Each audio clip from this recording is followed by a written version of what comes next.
తల్లి ఏం కూర వండమంటావురా? ఏం తింటావు? ఎప్పుడైనా నన్ను అడిగేవేంటే అది నీ కూతురు కాబట్టి అడుగుతున్నా. ఆపరా, ఇప్పుడు ఇంట్లోనే ఉంటావు కదరా, రాక వచ్చింది అక్కపడి ఏడుస్తావేంట్రా? అమ్మా నాకు చికెన్ బిర్యానీ కావాలి. చికెన్ బిర్యానీ బర్డ్ ఫ్లూ వచ్చి పోతావే. అమ్మ చూడే. అబ్బబ్బా మొదలెట్టేశారా? ఆపండి, నువ్వు వెళ్ళి ఫిష్ తీసురా ముందెళ్ళి. ఇంకదే పని కదా నాకు.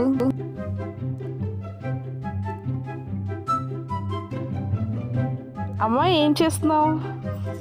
నీకు ఇష్టమైన చేపల కూర వండుతున్నాను రా. అమ్మ అన్నట్టు మొన్న నువ్వు వండిచ్చిన పిండి వంటలు చాలా బాగా నచ్చినాయి అమ్మా. ఈసారి నాకు సెకినాలు వండివ్వమ్మా.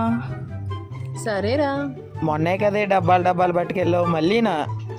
మొన్నే మొండెళ్ళిరా, అరిసెలు జంతువులు సున్నుంటాయి కదా, ఎందుకు రాకబడి ఏడుస్తావు? అలా చెప్పమ్మా వాడికి. చేయండి మీకు నచ్చినట్టు చేయండి.